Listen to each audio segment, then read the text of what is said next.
So the very first time you use the machine, you have to register yourself. So what you're going to do is you're going to go to the loading image software, which is right here. Little mouse with the little red and yellow. And you're going to click the little man at the bottom left. Add new user.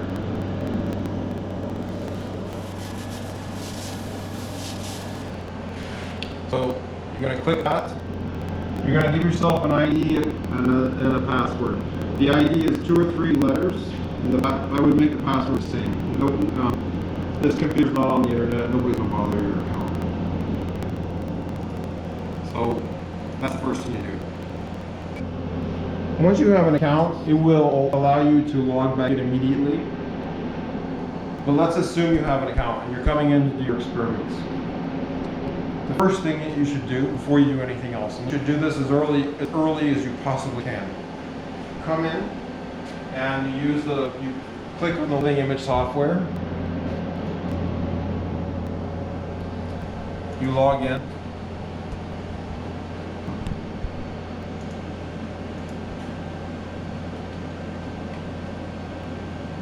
And you hit initialize at the very bottom right button. It's the long button that says initialize here. So once you do that, the machine's going to warm up. And this can take a really long time. It can take like 20 minutes. That's why it's the very first thing you should do. This knob here allows gas into the machine. So I'm going to turn that to on.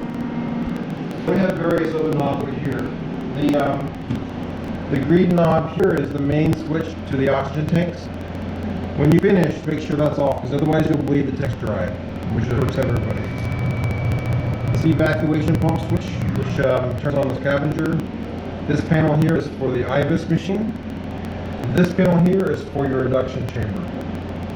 So you've got toggles on and off for both of them, and then also adjustments for how much flow you want. Roughly speaking, you want them in the middle. I'm not an animal guy, so I don't know exactly. I think this is like you want this at 1 and 2 or 3. I don't know. You have our isoflurane chamber down here. There are extra things of isoflurane up there, and you should know how to fill this by now. But you should fill this up right before you start, because this isoflurane for this machine has a reputation for burning through isoflurane really fast.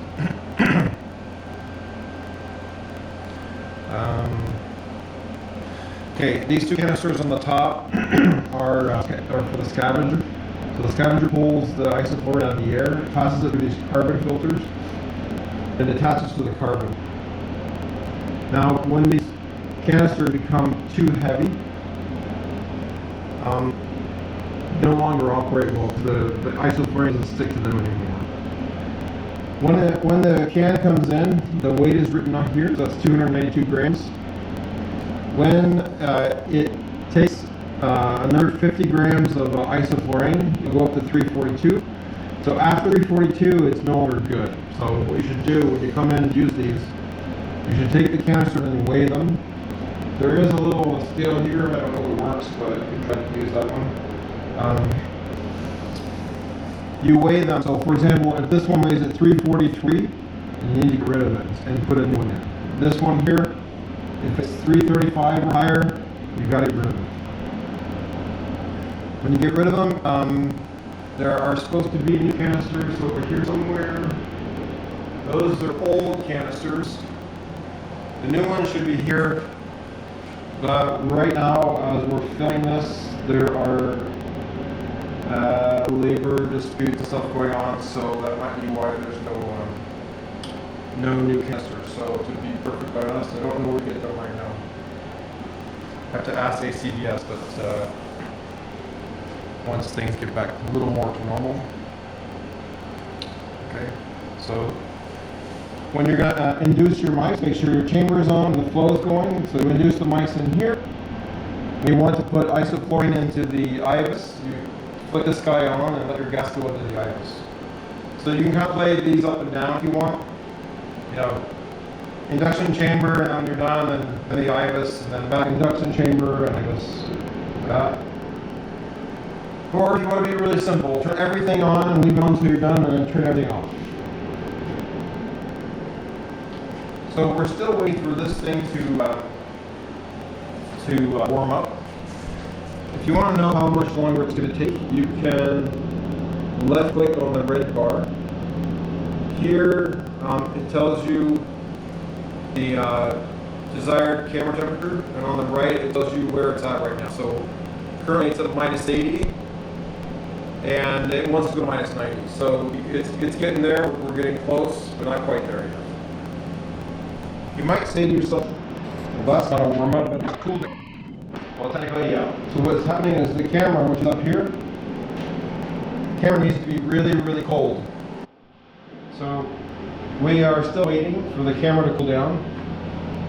Again, left click on this. It wants to go to -90, and we're at -85. So it's almost there. It'll be green very soon. So you're saying, well, that's not a warm up, that's a cool down. And technically that's true, because what's happening is the camera, which is up here, is cooling down. The reason the camera needs to be really cold is because it reduces electronic noise, so it increases its sensitivity. You want it to be able to detect very small numbers of photons, and if the camera's warm, you get too much noise and it can't do that. We are green now. So the bar is green, so that means you're ready to go. Okay. I want to show you the inside of the machine. Okay. So when you open the door, you can't see it because we don't have the proper light conditions here, but there is a green laser field. I think I showed that in the lecture actually. And that tells you where you can put your animal in there. Or animals, plural. So you can fit up to 5 animals. There. Okay, actually we just put a piece of white paper in there. Now you can actually see it. So there's well, okay. Well, this is a nice opportunity to tell you, when it goes away like that, all you do is close the door and open it back. So there it is again. So the very outside of it tells you where the field of view is. There's the cross in the middle, which just kind of guides you to the middle, but there are not 4 quadrants. There's just one big field of view, and it's the complete outside of that thing.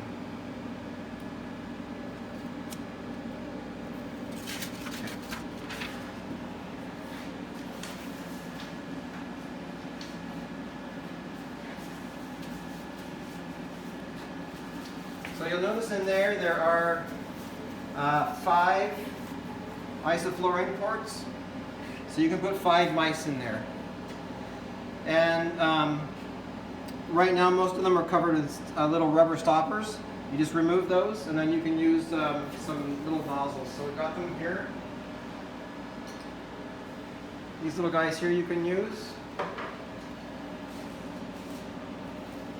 And also, someone just threw them on the side there. I'm not going to touch them because it's COVID time, but these little separators, as we talked about in the lecture, or hopefully talked about in the lecture, you can use those to separate your animals, so that'll prevent some cross-contamination of light between animals.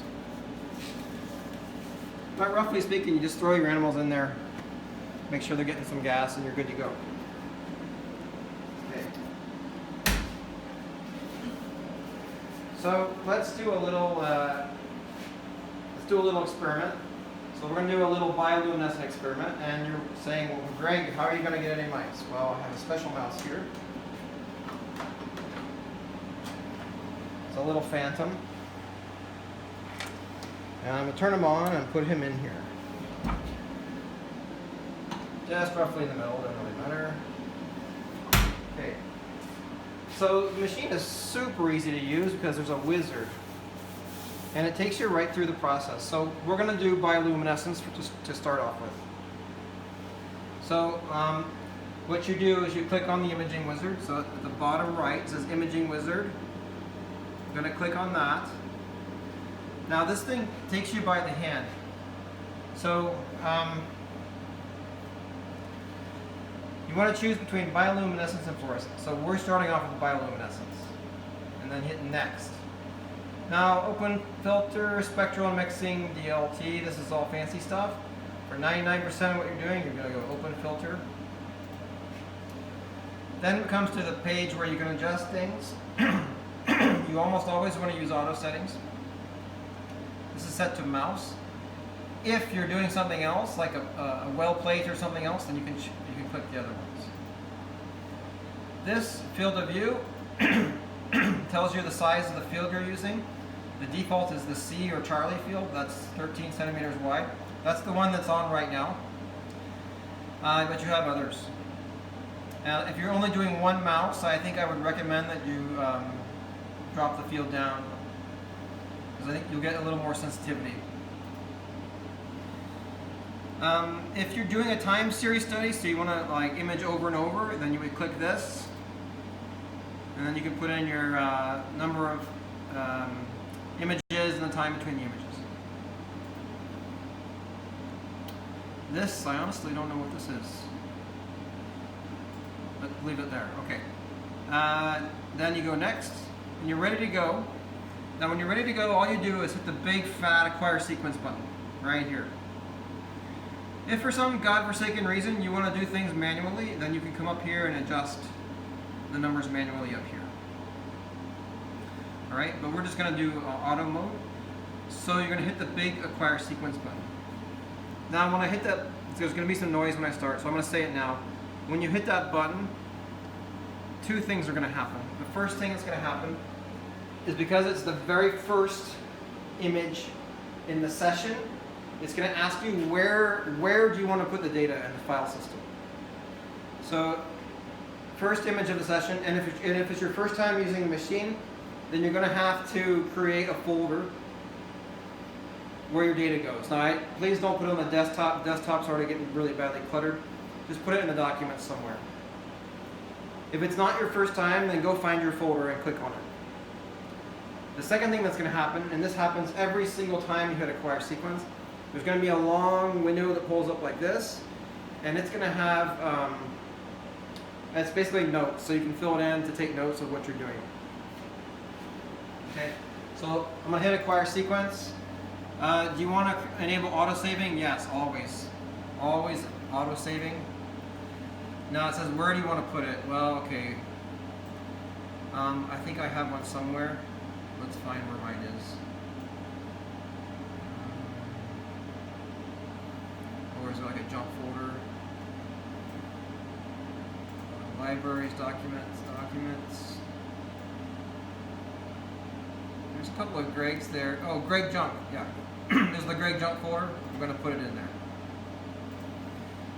So you only have to do this once per session. And it's not even going to start until you've told it where to put the data. Now it's starting. Now, every single time you hit acquire, this pops up, and you can just fill it out as you see fit. Now, I would encourage you to fill this out fairly thoroughly, because it's going to make your life a lot easier if you have to go back and look at your data, because you're documenting what you've done. So the more stuff you put in here, the easier it will be for you to figure out what you did before. And just hit OK. I'm not putting any comments because I don't need to right now.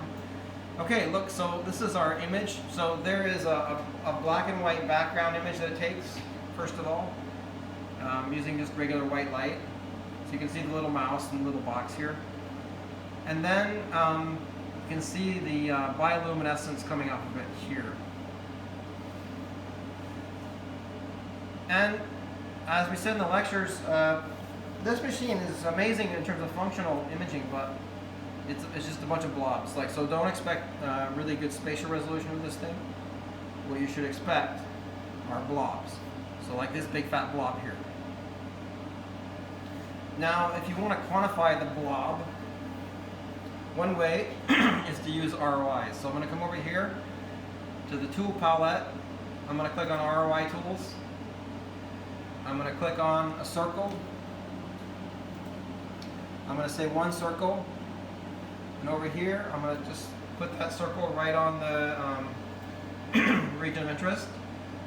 And I'm going to come back over here on the right. Actually, I'll keep this over here soon. And then I'm going to click on measure ROIs.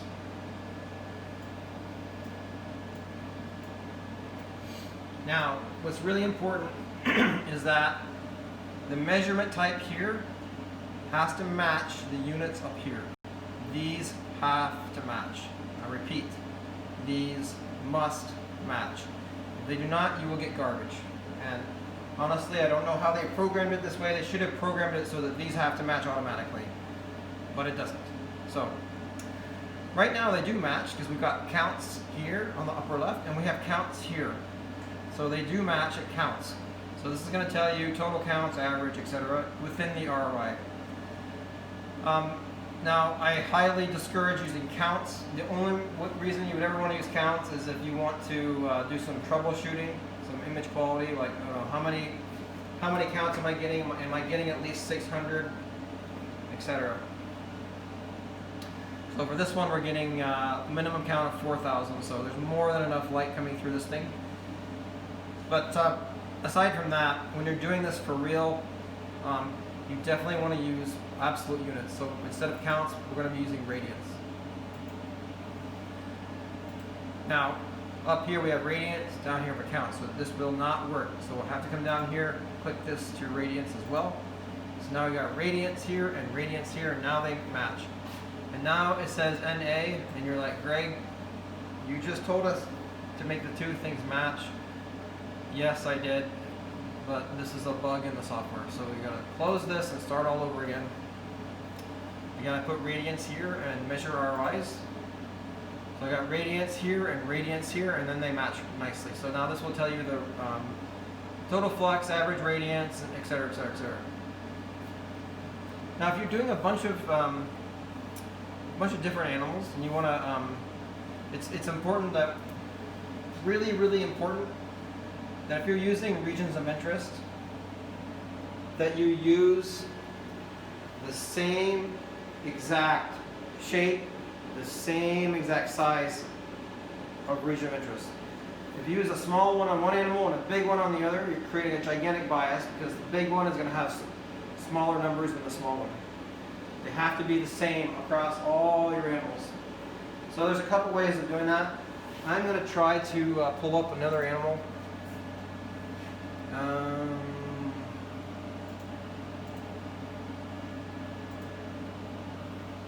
See if I've got any others in here.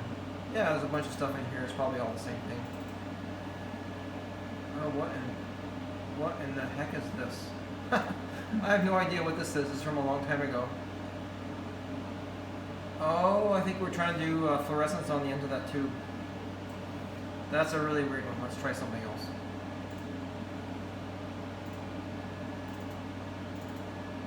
That's better. Okay. This looks like this is actually a fluorescence phantom, which we'll play with in a minute. All right, so I got two mice from two completely different studies. What you can do is you can take the ROI. Well, let's say I've adjusted it and made it smaller, and then I put it there. I can go right-click, copy ROI, and then come over here and paste ROI. So that makes sure that it's the same exact size on both of them. Once I've done all that, then I do measure ROIs. And then you get the numbers for both of them. Now, this one is,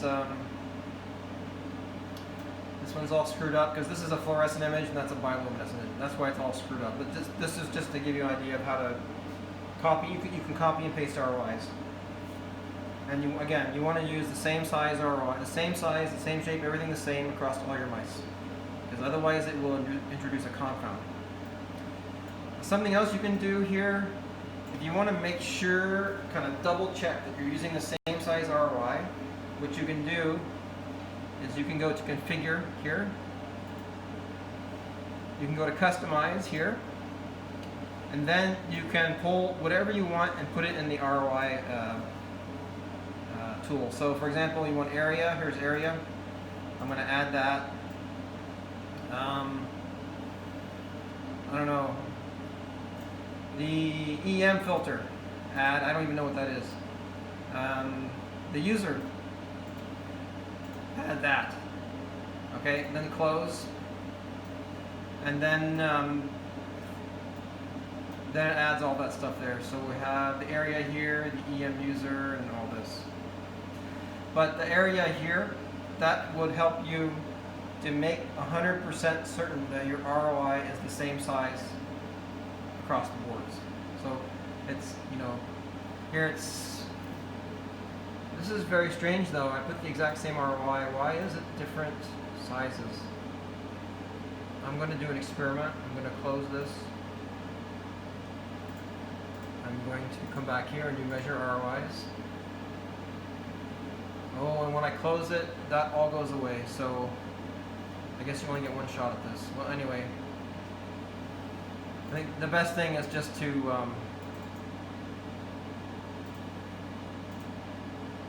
always just do a copy and paste.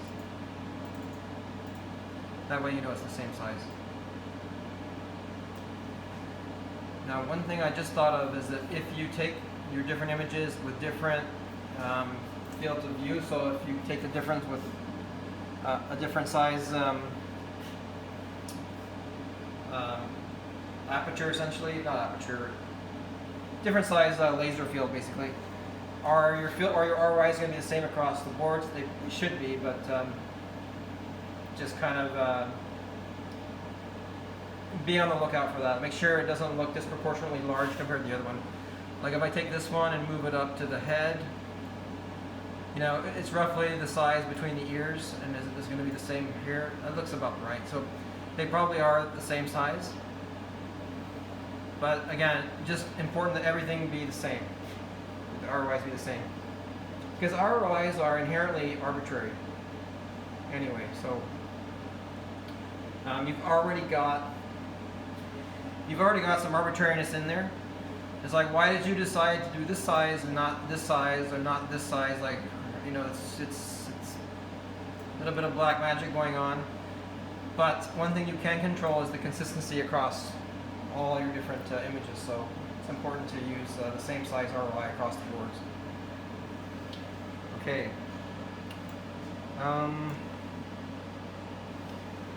In Fields too, no? Same fields. oh, everything should be the same. Yeah. Like if you're, Just ROIs with fields. yeah, everything. For the most part, yeah, you should do everything the same way. Now, if you're doing a study where you know that the amount of intensity is going to go up or down, you want to just leave it all in auto settings. Leave it on auto, and then use radian efficiency or radians. Don't use counts, because counts will be completely changed. Yeah, if we go back to the wizard here, you can leave everything on auto, but this field over here, you should definitely have the same for everybody, I think. Okay, so that is bioluminescence. If I'm on my, I'm going to close this because we're not doing fluorescence just yet. Close. I'm going to get rid of this ROI. You can display all kind of things on the image. So if you go to options, layout, or display, I can display the exposure time, all this stuff here, F number, fitting factor, whatever. Labels. Those are not on there, so I'm not sure what that's at. Now, everybody always wants to know, how do we do a calibration bar on the side? And I never remember how to do this.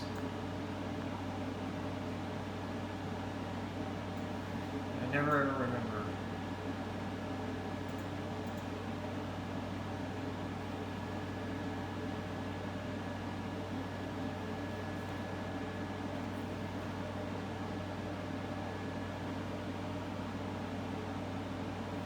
Should not be in here.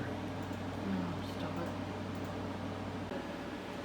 Okay, finally, after we've just been doing this for like 20 minutes, finally figured out how to do the color bar on the side. Because I know you all want to do that.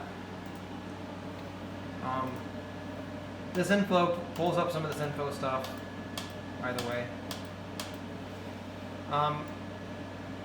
Over here, when you go to image adjust, there's a check mark that says individual, and for some reason, the default is that it is checked. But now we're going to uncheck it. When I uncheck it, we have the color bar. So there you go. That's the secret of the day. I don't understand why when I check that, then it goes on. Now this might be because if you have multiple images, it might, yeah, you know what? It's probably a little bit of just kind of bad programming where if there's only one single image, it automatically doesn't show it. But anyway, yeah. So you unclick this individual thing, and then you have the color bar, and then you can adjust the values, either putting the numbers in or adjusting them here, which then changes how the thing looks. That's how it is. So you got tool palette, image, adjust, unclick individual, and then you can do this. So that's how it works. Let me see if I can pull up that other image. This one? Yeah, this one here. So if I'm on these guys, I unclick individual, yeah. I don't know. Then it affects both of them. So anyway, tool palette, image adjust, unclick individual. That's how you get the bar to show up. It makes no sense to me. I mean, that bar should be up automatically, but anyway, okay. Okay. So finally, we got that to work. What we're going to do now is we're going to do some fluorescence imaging. So I'm going to take my little phantom out.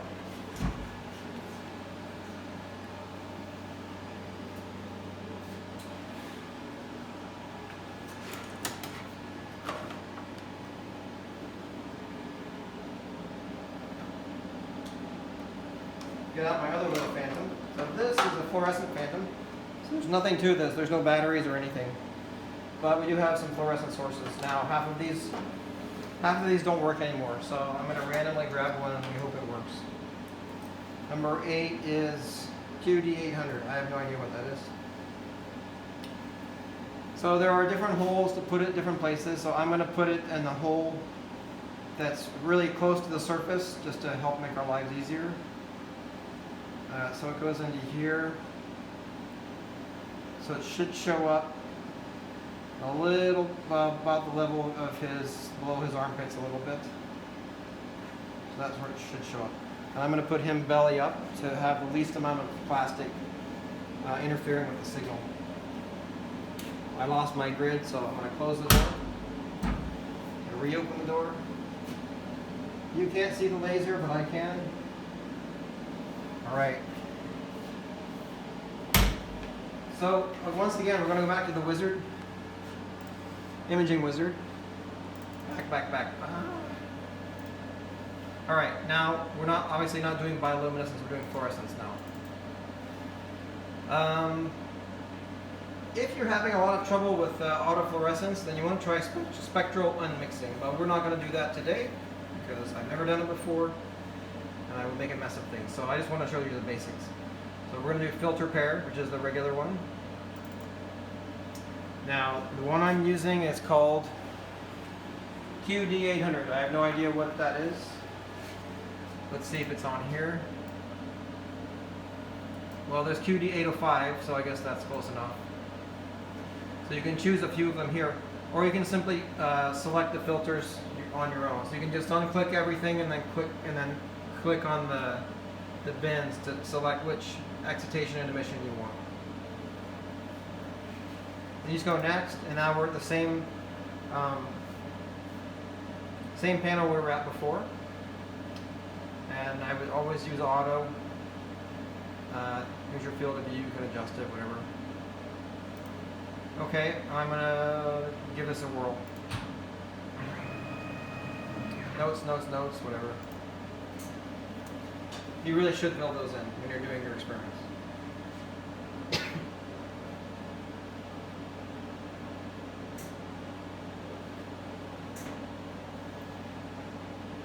Absolutely no idea if this is even going to work because I don't know if that little source works.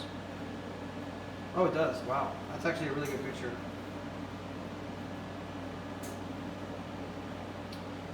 Oh, now I know what to use in the future when I teach people how to do the fluorescence. So you're like, Greg, why are there two images? Well, let's look at that. So I'm going to go, okay, I'll let this stop for a second. I'm going to go to Options, Display, Excitation Filter, and then Options, Display, Emission Filter. So the one on the left used an excitation filter of 710. That's 710 nanometers. And the emission filter was 800 nanometers. So it hit the object with 710 and off came 800. On the right, this one they hit it with 745 and 800 came off. So it's two different images, two different acquisitions, and it does this all the time. So it only does one at a time, and it'll do all of them. So if you've got two excitation filters and two emission filters, you might get 4 images. On the other hand, you may only get 2 because some of the stuff may be incompatible one with the other. But at any rate, it does all the possible combinations. So this is quite a good one because there's no autofluorescence of the animal, and I believe also partly because this is a very red. This is a red fluorescent marker. If we go back to this, yeah, look over here. Like it emits at 800 nanometers, so it's way on the red side. And you can see how there's almost no autofluorescence. But that's a really good. It's the company says over and over, redder is better, redder is better, redder is better. Use the red stuff as much as you possibly can. So I'm going to do a little ROI analysis on these guys. So we have to go View Tool Palette. And right away, I'm going to go Image Adjust Individual. So I get that damn bar on there. I actually just reset the default of the machine, so it doesn't show counts now. It shows radiance or radiant efficiency. For fluorescence, you want radiant efficiency. You don't want counts. I'm going to go to the ROI tools. I'm going to choose a little circle. And you'll notice that because I have 2 different windows up of the same animal, it's moving the ROI the same for both of them. So I'm just going to throw it on top of here. I'm going to go measure ROIs. Now these don't match. Radiant efficiency up here and radiance photons down here, and so it's all screwed up. I need to change this to radiant efficiency. That's radiant efficiency and that's radiant efficiency. Now I honestly don't know if it did it right, so I'm going to just close this and hit measure again. And double check. Radiant efficiency, yes. So now we have all our numbers.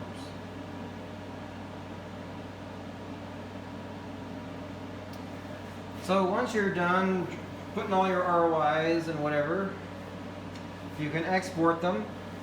Down here there's a little button Export, and I would suggest you use CSV, so it's comma separated values. Then you would just go to your wherever it is you're saving them, and then you hit save, and that'll save a little Excel sheet. It'll save this. And then when you're done, you can come and pick up your data using a USB stick or a DVD. Your USB stick, and I cannot emphasize this enough, the USB stick has to be clean. No viruses. Because this machine is not on the network, it has no antivirus. If you put a virus on this machine, it'll cost at least $3,000 just for the guy to come and take a look at it. So don't put a virus on this machine. It has no protection. Come with a clean, formatted USB stick and use that. It's got to be a clean stick. So far, no one's put a virus on so far. Don't be the first person to do it. All right. And that's it. When you're done, so you'll save your data, whatever. When you're done, you just you'll hit X and the big fat X in the upper right there. You just close the program, and you're done. You leave the computer on. Yeah, don't ever turn the computer off. You leave this machine on, but the anesthetic stuff, you turn it all off. Off, off, off, off, off. Especially the green button. Make sure the green button's on off, otherwise you'll bleed the tanks dry. And I'm just going to rescue my little guy here. And put the fluorescent source back.